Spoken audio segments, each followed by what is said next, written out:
The vanishing truth. Ethan Blake's life was a spectacle of luxury and accomplishment. From the sprawling penthouse office overlooking the Manhattan skyline to the empire of luxury goods he built with relentless ambition, he was the embodiment of modern success. Yet beneath the surface of wealth and charisma lay a chasm of emptiness, a haunting void left by Emma, the love of his life, who had disappeared 9 years ago without a trace. The day Emma vanished was burned into Ethan's memory. A simple note left behind, cryptic and without explanation, had shattered his world.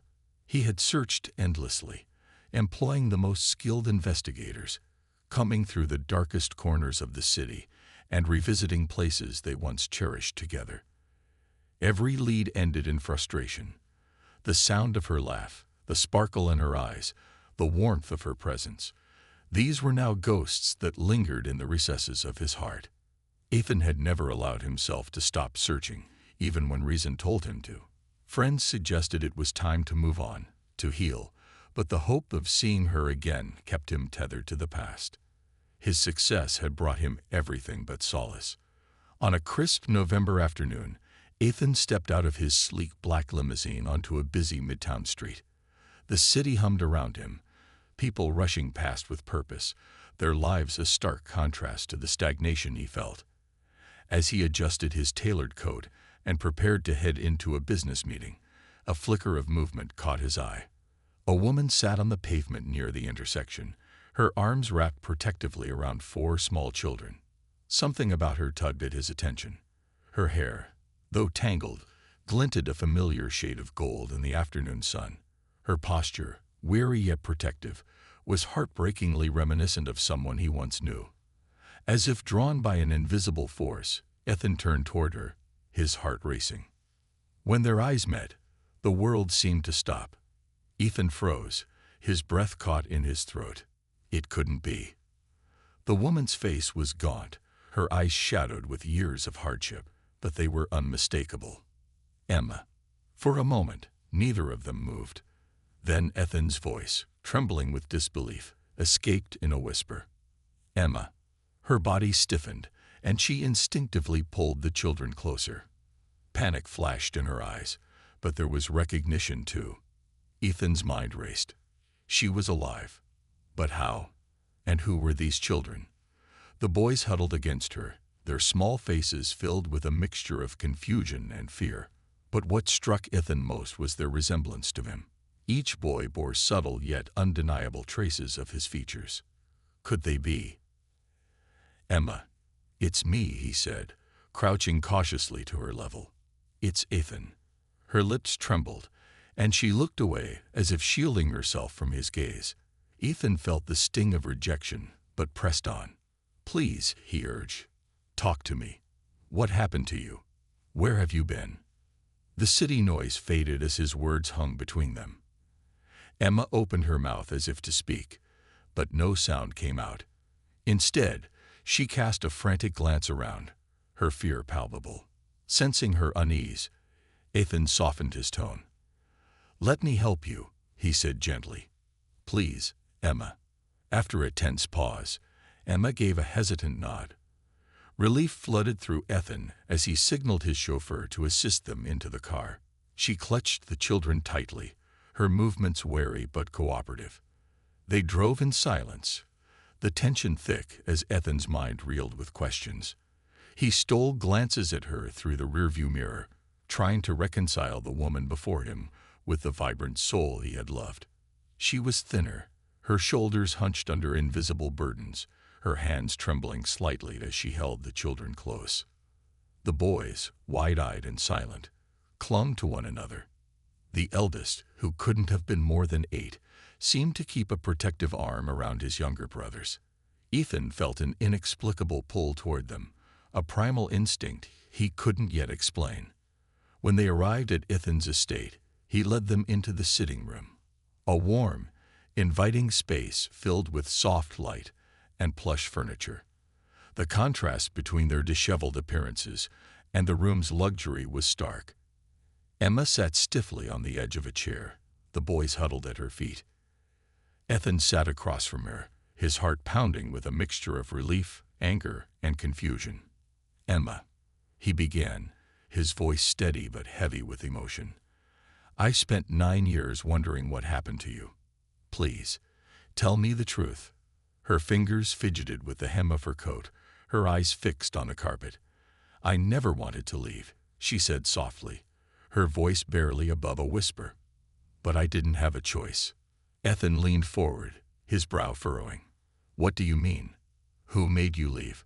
Why didn't you come to me?" Emma glanced at the boys, her gaze lingering on the eldest, as if deciding how much of the truth she could reveal. Finally, she drew a shaky breath. "It was Mason," she said, her voice breaking. "Your uncle. He threatened me, Ethan. He said if I didn't disappear, he would kill us." Ethan's stomach dropped, the name hitting him like a physical blow. Mason Blake. His uncle had always been a shadowy figure in the family, ambitious and ruthless. But this, why? Ethan demanded, his voice tight. "What could he possibly want from you?" Emma looked away, her hands trembling. "When I found out I was pregnant," she began, tears brimming in her eyes, "I thought it was the happiest moment of my life.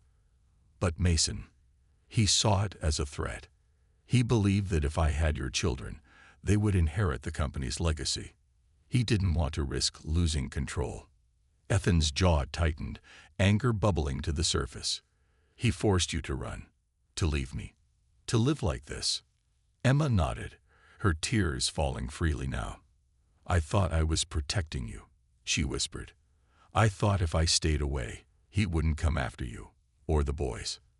Ethan's gaze shifted to the children, who were now watching him warily. The eldest boy, his features eerily similar to Ethan's own, took a cautious step forward. "Are you our dad?" the boy asked, his voice trembling but brave. The question struck Ethan to his core. His breath hitched, and he nodded slowly. "Yes," he said, his voice thick with emotion. "I'm your dad." The boy studied him for a moment before retreating to his brothers. Emma's voice broke the silence. "They're not used to strangers," she explained. "Life hasn't been kind to us." Ethan's heart clenched as he looked at the boys. His boys. He had missed their births, their first steps, their lives. The weight of all he had lost was staggering. But as he turned back to Emma, his resolve hardened. He wouldn't let Mason, or anyone else, hurt them again. "You won't have to face this alone anymore," he said firmly, his gaze steady on Emma. "I'll make sure Mason pays for what he's done. And I'll protect all of you, no matter what." The promise hung in the air, a glimmer of hope amidst the shadows. Yet Ethan knew that the battle ahead would be unlike any he had faced before. His family's future depended on uncovering the truth and confronting the danger that still loomed. Shadows of the past. The soft glow of dawn crept through the sprawling windows of Ethan Blake's estate, casting long shadows on the marble floors. Ethan sat in his study, a steaming cup of coffee untouched on the desk in front of him. The previous night's revelations replayed in his mind like a broken record. Emma's voice trembling as she described her fear, the accusations against Mason, the 4 boys huddled together with their wide, wary eyes. His boys. The reality still felt surreal. 9 years ago, he'd envisioned a future with Emma, a life of shared dreams, and a family to call his own. But Mason had stolen that from him, leaving a trail of betrayal and devastation that now demanded justice. A soft knock at the study door broke his reverie. Emma stood in the doorway, her frame tense but her eyes steady. She held a steaming mug of tea, her hand trembling slightly as she placed it on his desk. "You didn't sleep," she said softly, her voice tinged with concern. Ethan shook his head, offering her a faint smile. "Neither did you." She hesitated, then sat across from him, her hands twisting the fabric of her worn sweater. "I know you're angry," she began, her voice heavy with guilt. "And you have every right to be. I should have told you sooner, but—" Ethan cut her off gently. "Emma, you don't have to explain. Mason forced you into an impossible situation. None of this is your fault." Her lips pressed into a thin line, and she nodded, though the weight of her guilt was evident. I don't know how to fix this," she admitted, her voice breaking. "For so long, I thought keeping the boys and me away from you was the only way to keep us safe. But now, being here, I don't know what comes next." Ethan leaned forward, his eyes locking with hers. "We fight back. Together." Emma's gaze flickered with uncertainty. "Mason isn't just going to let this go. He's powerful, Ethan. He has connections, resources." "So do I," Ethan replied firmly. "And I'm not afraid of him. Not anymore." Before Emma could respond, the sound of children's laughter drifted down the hall. Ethan stood, offering her a hand. "Come on," he said. "Let's join them." In the kitchen, the boys were exploring their new surroundings with cautious curiosity. Alex, the eldest, had taken on the role of leader, watching over his brothers as they poked around the vast space. Caleb and Liam, the middle two, were chattering excitedly about the fancy house, while Noah, the youngest, clung to Alex's side. Ethan's entrance drew their attention. He crouched to their level, offering them a warm smile. "Good morning, guys," he said. "Did you sleep okay?" Alex eyed him warily, his protective instincts kicking in. "It's different," he admitted, his voice guarded. Ethan nodded, understanding the boy's hesitance.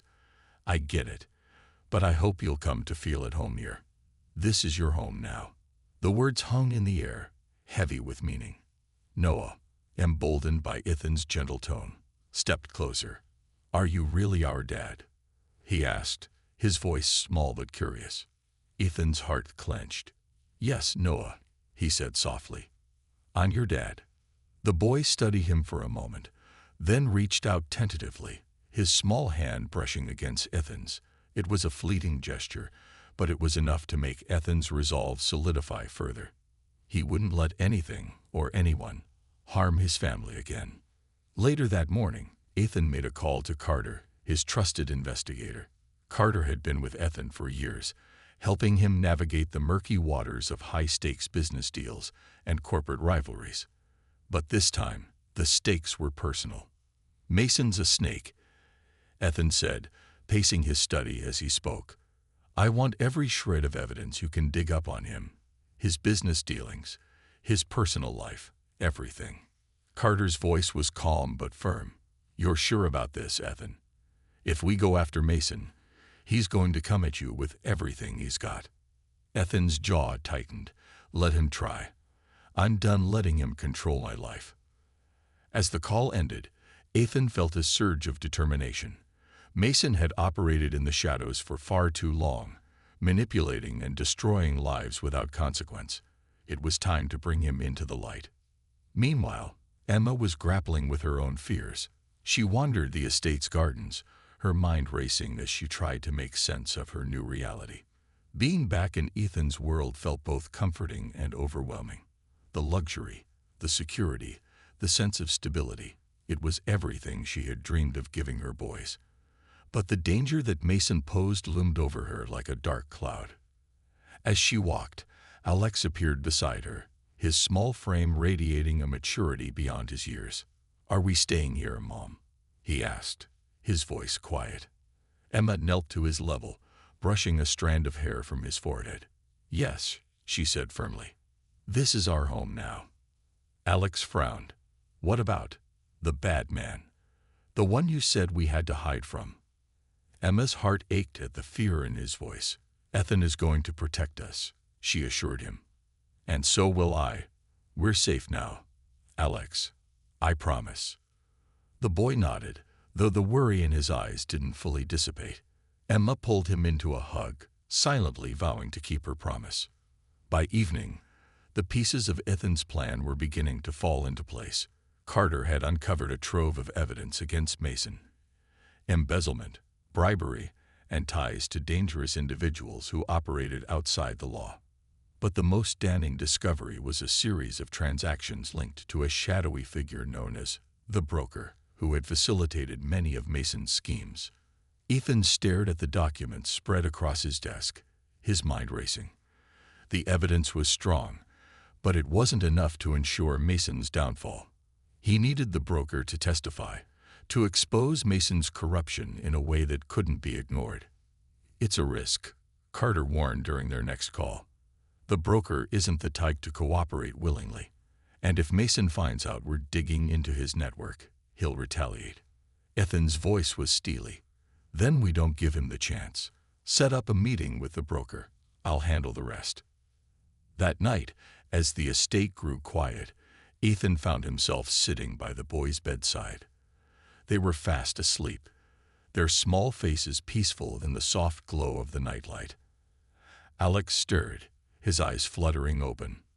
"Dad?" he murmured, his voice groggy. Ethan's chest tightened at the word. "Yes, Alex. Are you really gonna stop the bad man?" Ethan reached out, gently ruffling his son's hair.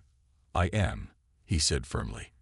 "And I'm going to make sure he never hurts any of us again." Alex nodded, his eyes slipping shut once more. Ethan sat there for a long time, his resolve hardening with every passing moment. This wasn't just about justice anymore. It was about protecting his family, his sons, Emma, and the life they deserved. As dawn approached, Ethan rose from his chair. The battle ahead would be fierce, but he was ready. The shadows of the past were closing in, but he would face them head-on. Mason Blake's reign of terror was about to end. A dangerous game. The morning sun crept over the horizon, bathing Ethan Blake's sprawling estate in golden light.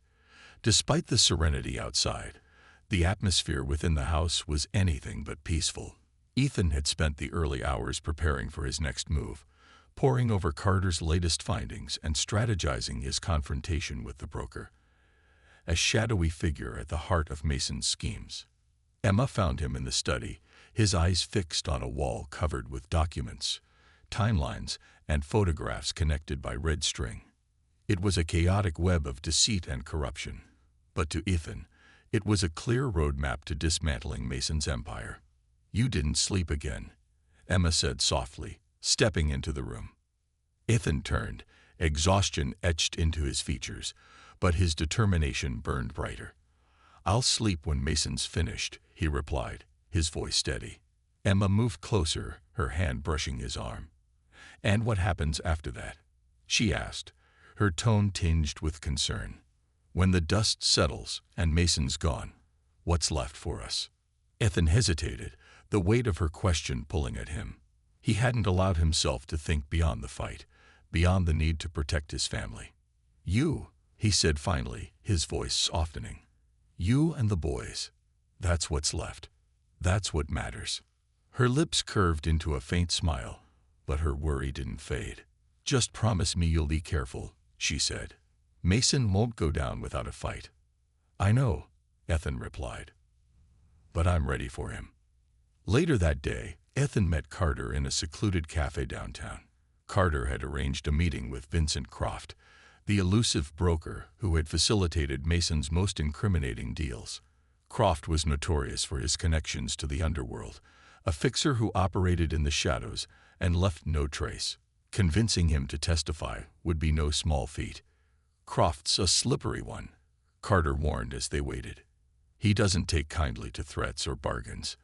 If you want his cooperation, you'll have to find his leverage." "I'll find it," Ethan replied, his gaze unwavering. "Whatever it takes." Moments later, the door swung open, and a tall, wiry man with sharp features and piercing eyes strode in. Vincent Croft exuded an air of confidence and danger, his presence commanding attention. He slid into the booth opposite Ethan, his expression unreadable. "Mr. Blake," Croft said, his voice smooth but cold, "I've heard a lot about you. Most of it flattering." Ethan leaned forward, his eyes locked on Croft's. "I'm not here for pleasantries," he said. "I know you worked with Mason. I know you helped him launder money, bury evidence, and silence anyone who got in his way. And I know you have the proof to bring him down." Croft smirked, unimpressed. "And why would I do that?"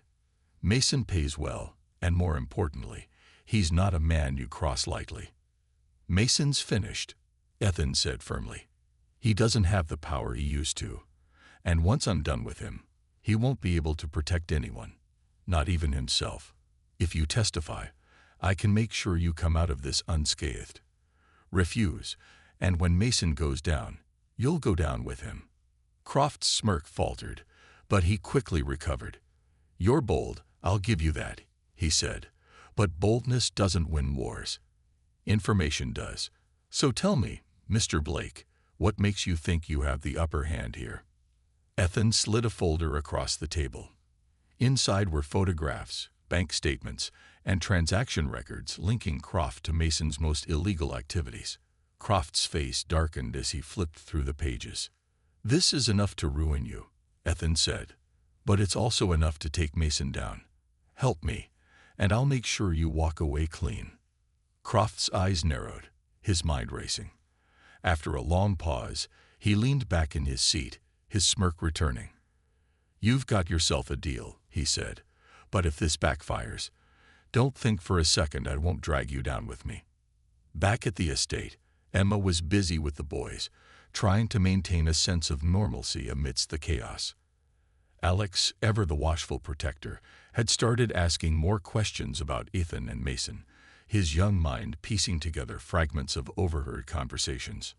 Mom, he said one afternoon as they sat in the garden, his dad going to fight the bad man. Emma's heart ached at the worry in his voice.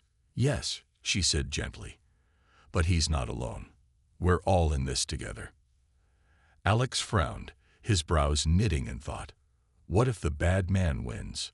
He won't, Emma replied, her voice steady. Your dad is the strongest man I know. And no matter what, we'll stick together. That's what makes us strong. Alex nodded, though his worry lingered. Emma pulled him into a hug, silently vowing to protect her boys from the shadows threatening to engulf their lives. That evening, Ethan returned home with news of the deal. He found Emma in the sitting room, her face lighting up when she saw him. How did it go? She asked, rising to meet him. Ethan smiled faintly. Croft's on board, he said. We have what we need to take Mason down. Relief washed over Emma, but it was tempered by the knowledge that the fight was far from over. What's next? She asked. Next, we present the evidence to the board, Ethan replied. And then we let the authorities do their job. Emma reached for his hand, squeezing it gently. You've got this, she said. We've got this. As the night deepened, Ethan sat alone in his study, staring at the stack of documents that represented the culmination of his efforts. The evidence was damning, the strategy sound, but the stakes were higher than ever. Mason wouldn't go down without a fight, and Ethan knew that the next few days would test him in ways he hadn't imagined. Down the hall, Margaret Blake stood outside the boys' room, listening to their laughter as they played. She had spent the past weeks trying to rebuild the bridges she had burned, earning the boys' trust one small act at a time. But the guilt of her past actions weighed heavily on her. Gathering her courage, she knocked softly on Ethan's study door. He looked up as she entered, his expression guarded. What is it, Mother? He asked, his tone neutral. Margaret hesitated, then stepped forward. I want to help, she said. I know I've made mistakes, terrible ones, but I want to make things right. Ethan studied her for a long moment, then nodded. If you're serious about helping, he said, there's something you can do. Margaret listened intently as Ethan explained his plan, her resolve hardening with every word. She had spent years justifying her actions, but now she was ready to confront the truth and the man who had manipulated her into betraying her own son. As she left the study, Margaret felt a flicker of hope. For the first time in years, she believed that redemption was possible, but the road ahead would be fraught with challenges, and she would have to prove herself every step of the way. The next morning, the family gathered for breakfast. Ethan looked around the table at Emma and the boys, his heart swelling with a mixture of pride and determination. They had come so far, but the fight was just beginning. As the first rays of sunlight spilled into the room, Ethan made a silent vow. He would protect his family at all costs. Mason Blake had stolen enough from them. Now, it was time to reclaim what was theirs. The game was no longer about survival. It was about justice. And Ethan Blake was ready to win. As Ethan leaned back in his chair after breakfast, he felt the weight of the day ahead pressing down on him. The stakes had never been higher. He glanced across the table where the boys were laughing softly at one of Caleb's jokes. Their laughter was a reminder of everything he was fighting for. The family he had lost and finally found again. Emma, seated beside Alex, caught Ethan's gaze and offered him a reassuring smile. She had become his anchor in the storm, her quiet strength bolstering him when doubt threatened to creep in. "Are you sure about today?" she asked softly once the boys had wandered off to explore the estate. Ethan nodded, determination etched into his features. "Croft's testimony is the key," he replied. "With him on board, Mason won't have anywhere to hide. But we need to act fast before he realizes what we've got." Emma hesitated, her fingers playing with the edge of the tablecloth. "And what about your mother?" she asked. "She's been different lately. Do you trust her?" Ethan's jaw tightened. Margaret Blake's recent actions had been an attempt to make amends, but the scars of her betrayal ran deep. "She said she wants to help," he admitted, "and I'll take whatever leverage I can get against Mason. But trust, that's going to take time." Margaret's gamble. In the quiet of the morning, Margaret Blake prepared herself for a meeting she had been dreading for days. She had agreed to Ethan's plan, but it meant confronting Mason directly, a man whose influence had once felt inescapable. As she stepped into her car, the weight of her past decisions pressed down on her. She knew the role she had played in Ethan's pain, and now she was determined to undo some of the damage, no matter the cost. Mason's office was a stark contrast to Ethan's, where Ethan's spaces exuded warmth and sophistication. Mason's were cold and calculated, all dark leather and glass. Margaret was led inside, where Mason sat behind a massive desk, his face as smug and unbothered as ever. "Margaret," Mason greeted, his voice slick with false warmth. "To what do I owe this unexpected pleasure?" Margaret hesitated only for a moment before stepping forward. "This ends now, Mason," she said, her voice steady. "Ethan knows everything. Your schemes, your deals, the threats you made against Emma. It's over." Mason's expression darkened, his smugness replaced with a glint of menace. "You've always been too sentimental, Margaret," he said coldly. "You think Ethan's going to forgive you for what you've done. You think you'll waltz back into his life like none of this happened." "I don't expect forgiveness," Margaret replied, her voice firm. "But I won't let you ruin him, or this family, any more than you already have." Mason rose from his chair, his imposing figure casting a shadow across the room. "And what exactly do you plan to do?" he sneered. "Run to your golden boy and tell him all my secrets. Go ahead. Let's see how far that gets you." Margaret stood her ground, meeting Mason's gaze with a newfound resolve. "You underestimate Ethan," she said, "and you underestimate me. You've spent your life manipulating people, but this time, you've lost." Mason's laugh was low and bitter. "We'll see about that." As she left his office, Margaret's hands trembled, but her resolve remained unshaken. She knew Mason would retaliate, but for the first time, she felt a sense of liberation. She had chosen her side, and it wasn't his. The boardroom confrontation. At Blake Enterprises headquarters, Ethan arrived with Claire, Carter, and Vincent Croft. The tension in the air was palpable as they made their way to the boardroom, where the company's directors were gathered for an emergency meeting. Ethan had called the meeting to present his case against Mason, but he knew this was more than a business matter. It was a battle for control, for truth, and for justice. As Ethan entered the room, Mason was already there, his expression unreadable, but his posture radiating defiance. The board members exchanged uneasy glances, sensing the gravity of the situation. "Thank you all for coming," Ethan began, his voice calm but commanding. I've called this meeting to address a matter that threatens the integrity of this company and everyone associated with it. Mason leaned back in his chair, a smug smile playing on his lips. This should be good, he drawled. Ethan ignored him and nodded to Claire, who began presenting the evidence. Transaction records, offshore accounts, and internal memos were displayed on the screen, each piece meticulously connecting Mason to a web of corruption and deceit. The room grew increasingly tense as Claire laid out the case, but the turning point came when Vincent Croft took the floor. The once shadowy broker stood tall, his voice steady as he recounted his dealings with Mason. Mason Blake didn't just bend the rules, Croft said. He shattered them and built an empire on the rubble. Every deal, every bribe, every threat, it all points back to him. Mason's composure finally cracked. This is a joke, he barked, rising from his seat. You're taking the word of a criminal, a man who would sell his own mother for the right price. Ethan stood, his gaze fixed on Mason. The difference, Mason, is that Croft isn't denying what he's done. You, on the other hand, have spent years hiding behind lies and intimidation. But not anymore.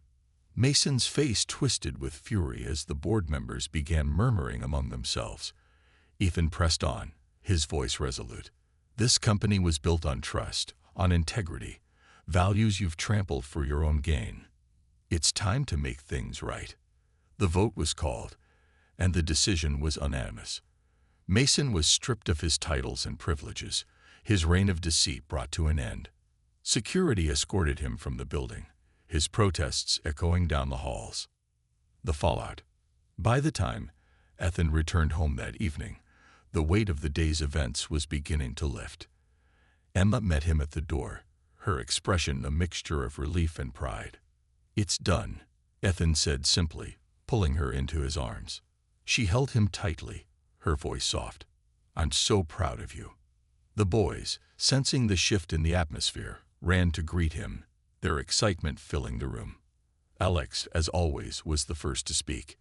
Did you win, Dad? He asked, his eyes wide. Ethan knelt down, his hands resting on Alex's shoulders. Yes, he said with a smile. We won. As the family gathered for dinner, laughter replaced the tension that had weighed on them for so long. Margaret joined them, her interactions with the boys growing warmer, her efforts to rebuild their trust slowly paying off. For the first time in years, the Blake family felt whole. But as Ethan looked around the table, he knew the battle wasn't over. Mason's threat had been neutralized for now, but the scars he had left behind would take time to heal. Together, they would face whatever came next, stronger, united, and unbreakable. The widening rift. The victory over Mason was monumental, but the days that followed were anything but peaceful. Mason's ousting had destabilized Blake Enterprises, sending ripples through the corporate world and putting Ethan in the crosshairs of public scrutiny.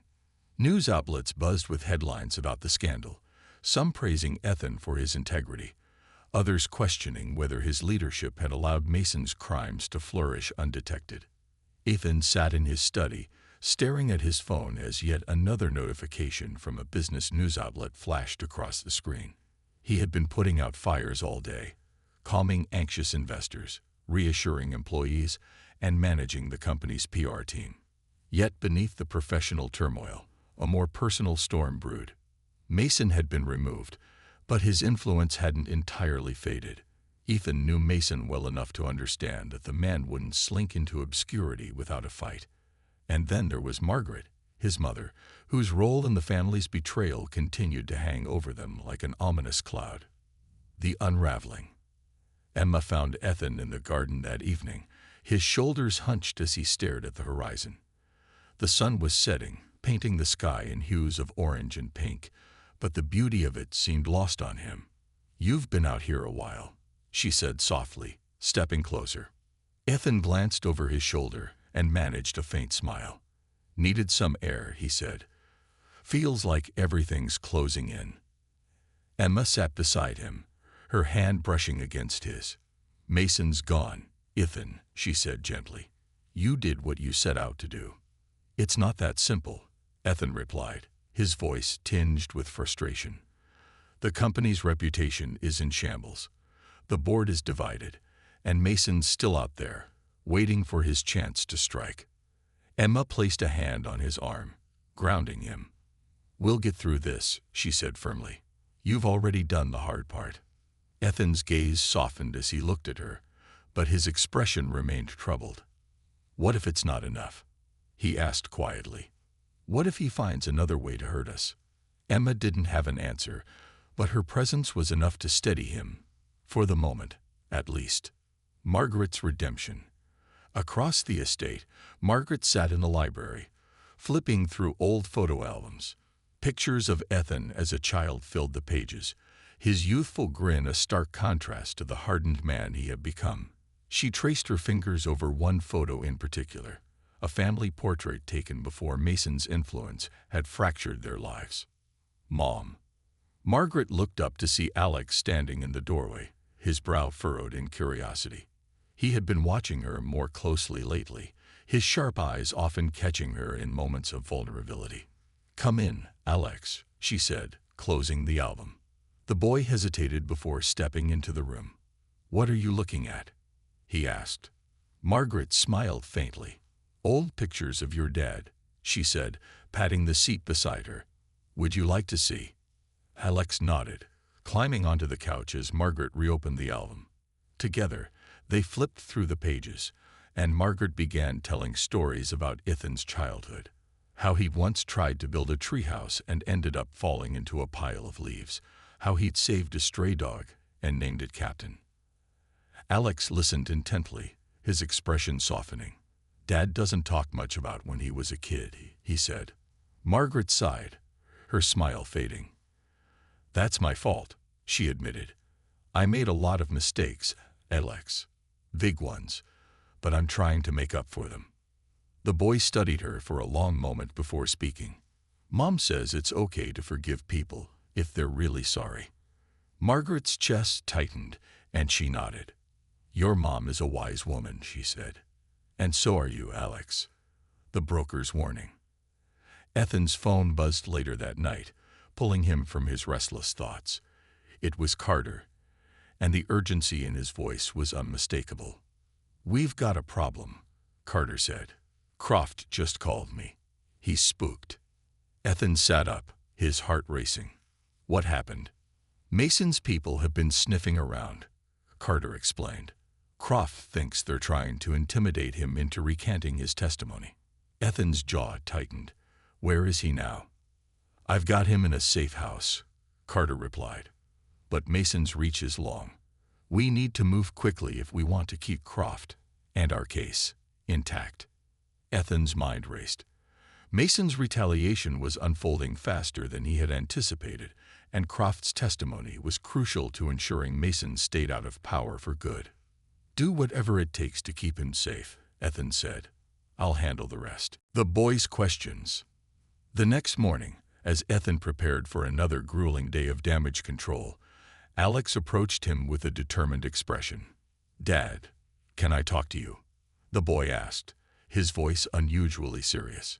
Ethan knelt to his son's level, sensing the weight of his words. "Of course, Alex. What's on your mind?" Alex hesitated, his eyes darting to the ground before meeting Ethan's gaze. "Are we really safe here?" he asked.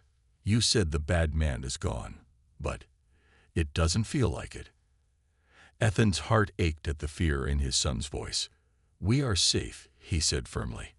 "I promise you, Alex, I'll do everything in my power to protect you, your brothers, and your mom. No one is going to hurt us."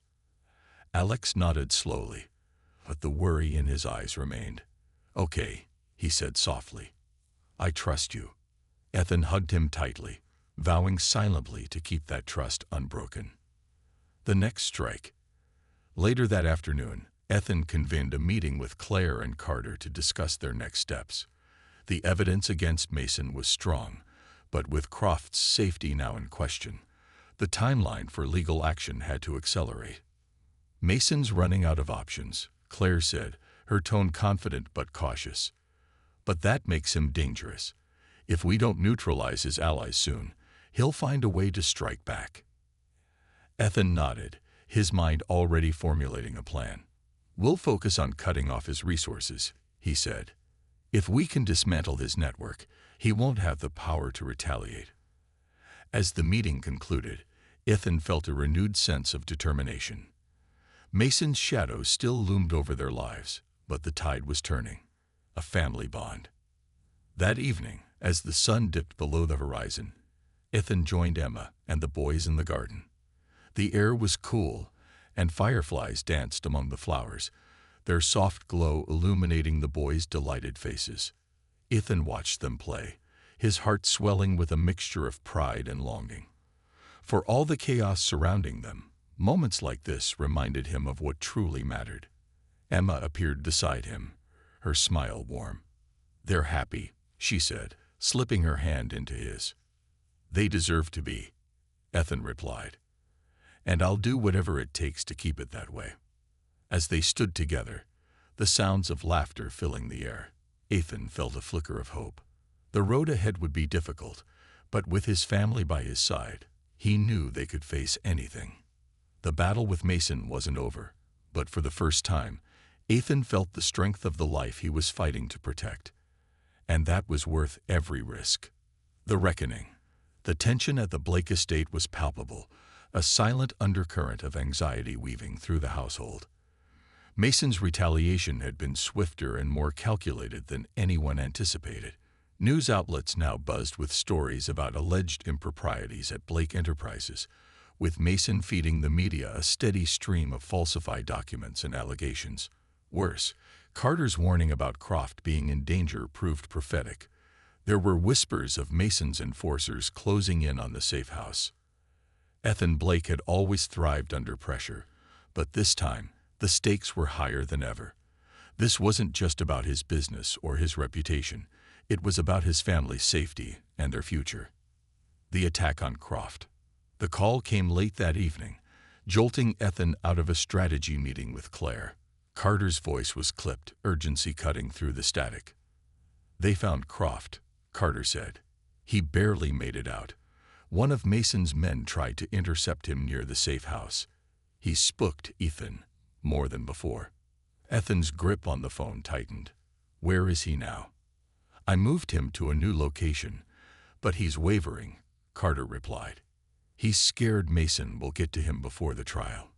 If we lose Croft—" "We won't lose him," Ethan interrupted, his voice steely. "Get him on the phone. I'll talk to him." Minutes later, Vincent Croft's voice crackled through the line. He sounded shaken, his usual bravado replaced with raw fear. "Blake, you said you could protect me," he began, his words laced with accusation. "But Mason's people are everywhere. I'm not sticking my neck out just to get killed." Ethan exhaled, forcing himself to remain calm. "Vincent, listen to me. Mason is desperate. He knows you're the key to taking him down, and that's why he's targeting you. But you have something he doesn't. The truth. If you testify, we can end this for good." Croft hesitated, the line silent for a long moment. Finally, he spoke. "I need more than words, Blake. I need guarantees." "You'll have them," Ethan promised. "I'll triple the security around you, and I'll make sure Mason doesn't get within a mile of you. Trust me, Vincent. We're in this together." The call ended with Croft reluctantly agreeing to continue his cooperation, but Ethan knew the clock was ticking. Mason's reach was long, and his desperation made him dangerous. Margaret's confrontation. Margaret Blake had been grappling with her own demons. Her decision to stand against Mason had set her on a path of redemption, but the consequences of her past choices loomed large. Determined to right her wrongs, she decided to confront Mason one last time, this time on her own terms. She found him in a shadowy corner of an upscale bar, his expression smug despite the storm raging around him. Mason greeted her with a sly grin, but Margaret didn't flinch. "You've done enough damage, Mason," she said, her voice firm. "It's over." Mason leaned back in his chair, swirling a glass of whiskey. "Over?" he echoed, feigning amusement. "Oh, Margaret, You're more naive than I thought. Ethan may have his little victories, but this game is far from finished. Margaret's hands trembled, but she steadied herself. You've lost the company. You've lost your leverage. What do you even have left? Mason's eyes gleamed with malice. Plenty, he said. And if Ethan wants to play the hero, he'll find out just how far I'm willing to go. Margaret's heart sank, but she refused to back down. You won't win, she said, her voice resolute. Ethan's stronger than you ever gave him credit for, and unlike you, he has something worth fighting for. Mason's smile faltered, his composure cracking for the briefest moment. But as Margaret turned to leave, his voice followed her, cold and venomous. You'll regret this, Margaret. The family's bond. Back at the estate, Emma was busy trying to shield the boys from the mounting tension. Alex, ever perceptive, had begun to pick up on the unease in the adults' conversations. One evening, as Emma tucked him into bed, he asked the question she had been dreading. Mom, is Mason going to come here? Alex's voice was small, but his eyes were filled with concern. Emma hesitated, searching for the right words. Your dad won't let that happen, she said finally. Neither will I. Alex studied her for a moment, then nodded. I believe you, he said, but I want to help. Emma's chest tightened. You don't need to worry about that, sweetheart, she said, brushing his hair back. You're just a kid. Your job is to be happy and safe. Alex frowned but didn't argue. Still, Emma could see the weight he carried, the same protective instincts that had made him the unofficial leader of his brothers during their years of hardship. Ethan's gamble. The next morning, Ethan called a meeting with Claire, Carter, and Margaret.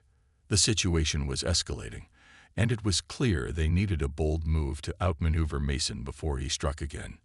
We need to draw him out, Ethan said, pacing the room. Mason thrives in the shadows, but if we can force him into the open, he'll make a mistake. Claire raised an eyebrow. And how exactly do you propose we do that? Ethan stopped, his gaze sharp. We leak Croft's testimony, he said. Make it public before Mason can suppress it. If the world sees the evidence, Mason won't just be fighting us. He'll be fighting public opinion, the authorities, and every journalist who wants a piece of the story. Carter nodded slowly. It's risky, he said, but it could work. Margaret, however, looked uneasy. If you do this, Ethan, Mason will come after you directly, she warned. Are you ready for that? Ethan's expression hardened. I've been ready for 9 years. The fallout begins. Within hours, the plan was set in motion. Key pieces of Croft's testimony were anonymously released to the media, along with select documents that painted a damning picture of Mason's empire of corruption. The story spread like wildfire, dominating headlines and social media. Ethan watched the coverage unfold from his study, a mix of satisfaction and apprehension coursing through him. He knew Mason would retaliate. It was only a matter of time. Sure enough, the phone rang that evening. Mason's voice was sharp, laced with fury. You think this is over, Ethan? He snarled. You think you've won. Ethan's response was calm, deliberate. It's over when I say it's over. And right now, Mason, you're running out of options. Mason laughed bitterly. You've made a mistake, nephew, and when the dust settles, you'll regret it. The line went dead, but Ethan wasn't shaken. For the first time, Mason sounded truly desperate. And that gave Ethan the upper hand. A family united. That night, as the family gathered for dinner, the atmosphere felt lighter despite the looming threats. The boys were laughing, Emma's smile was warm, and even Margaret seemed at ease. Ethan looked around the table, his heart swelling with a mixture of pride and gratitude. For all the chaos and danger, this, his family, was what mattered most. We've been through a lot, Ethan said, raising his glass, but we're stronger for it. And no matter what happens next, we face it together. Emma placed her hand over his, her eyes shining with trust. Together, she echoed. As the night wore on, Ethan allowed himself a moment of hope. The fight wasn't over, but for the first time, it felt like victory was within reach. Mason Blake's reign of terror was crumbling, and the future was theirs to reclaim. The Blake estate settled into a tense calm as the family clung to the hope that the storm would soon pass. The release of Croft's testimony and the damning documents had caused a media frenzy, drawing attention from regulators and law enforcement alike. For the first time in years, Mason Blake was truly cornered. But Ethan knew better than to underestimate his uncle. Mason's countermove. As Ethan prepared for another grueling day of damage control at Blake Enterprises, Carter barged into his office, his expression grim. "We've got a problem," Carter said, dropping a file on Ethan's desk. "Mason isn't just sitting back and watching. He's launched his counterattack." Ethan opened the file, his brow furrowing as he scanned the contents. Mason had orchestrated a new smear campaign, planting false stories in the media that painted Ethan as a corrupt, power-hungry businessman. The articles were filled with fabricated claims, including accusations of insider trading and allegations of embezzlement. Ethan's jaw tightened. "He's trying to turn the narrative against me," he said. "If the board starts questioning my integrity." "It won't stop there," Carter interrupted. "He's also feeding information to the authorities, hoping to drag you into an investigation alongside him." Claire, who had joined the meeting, leaned forward, her expression serious. "We need to get ahead of this," she said. "A public response, more transparency, whatever it takes to show the board and the public that Mason's claims are baseless." Ethan nodded, his mind racing. "Then that's what we'll do. Call a press conference. I'm not letting Mason dictate the story." A mother's resolve. While Ethan battled Mason in the corporate arena, Margaret was fighting her own internal war. She had spent years enabling Mason, believing his lies and playing a role in the web of deception that had nearly destroyed her family. Now she was determined to make amends, but the path to redemption was fraught with challenges. That afternoon, Margaret found herself in the boys' playroom, watching as Alex, Caleb, Liam, and Noah built a sprawling Lego city on the floor. Alex, ever the leader, was orchestrating the construction, his younger brothers following his instructions with varying degrees of enthusiasm.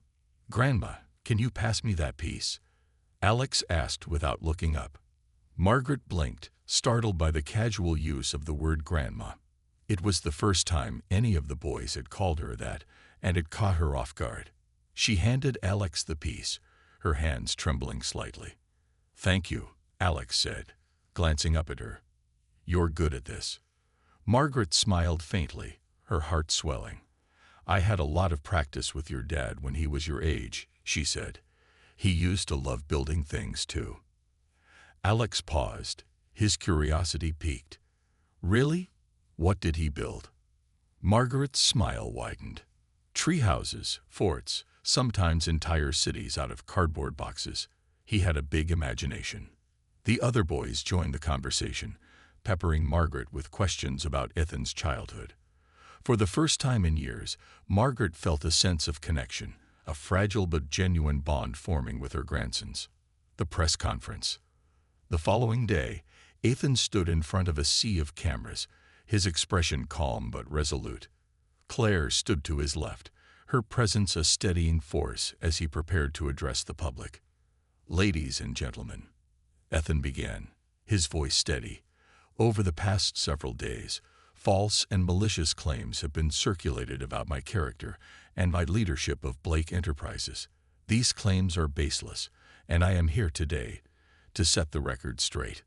He went on to outline the evidence against Mason, reaffirming his commitment to transparency and integrity. He also addressed the investigation into Blake Enterprises, expressing full cooperation with authorities and emphasizing the company's dedication to ethical practices. "I will not allow the actions of one man to define this company," Ethan concluded. "Blake Enterprises is built on trust, and we will do whatever it takes to restore that trust." The room erupted in questions, but Ethan remained composed, answering each one with precision and clarity. By the time the press conference ended, it was clear that Ethan had taken control of the narrative, leaving Mason's smear campaign floundering. the family under siege. That evening, as the family gathered for dinner, a sense of unease lingered in the air. Despite Ethan's victory at the press conference, they all knew Mason wasn't finished. The boys, oblivious to the complexities of the battle, chattered excitedly about their day. Alex had taken a particular interest in learning more about Ethan's work, asking thoughtful questions that hinted at his burgeoning curiosity about the world of business. "Dad," Alex asked, his voice tinged with seriousness, "when this is all over, can you teach me about what you do?" Ethan smiled, his heart swelling with pride. "Of course," he said. "But first, we have to make sure Mason doesn't mess things up for all of us." Emma, seated beside Ethan, reached for his hand. "You're doing everything you can," she said softly, "and you're not doing it alone." Ethan squeezed her hand, grateful for her unwavering support. "I know," he said, "and I'm lucky to have all of you." Mason's final move. In the shadows of his hidden estate, Mason was plotting his next move. His fury at being outmaneuvered by Ethan burned brightly, but he wasn't finished yet. He had one last card to play, a calculated, dangerous move designed to strike at Ethan's most vulnerable point: his family. Mason, one of his associates, said cautiously, "This could backfire. Are you sure about this?" Mason's smile was cold and calculating. "Desperate times call for desperate measures," he said. "Ethan wants to play hero. Let's see how he handles a real crisis." The plan was in motion, and Mason's gaze darkened with satisfaction. He was determined to reclaim what he believed was his, no matter the cost. The calm before the storm. That night, as the Blake family settled into the quiet of their home, Ethan couldn't shake the feeling that something was coming. He stood on the balcony of his study, staring out at the moonlit estate as the cool breeze rustled the trees. Emma joined him, wrapping her arms around his waist. "You're worried," she said softly. Ethan nodded, his jaw tightening. "Mason's not done," he said. "I can feel it." Emma leaned into him, her presence a balm to his restless thoughts. "Whatever comes next," she said, "we'll face it together." Ethan wrapped an arm around her, drawing strength from her words. The battle wasn't over, but his resolve had never been stronger. Mason's reign of terror was nearing its end, and Ethan was ready for whatever came next. The final strike. The night was eerily quiet at the Blake estate, but Ethan couldn't shake the feeling of impending danger. The weight of Mason's threat loomed over him like a shadow, his uncle's chilling words from their last conversation echoing in his mind.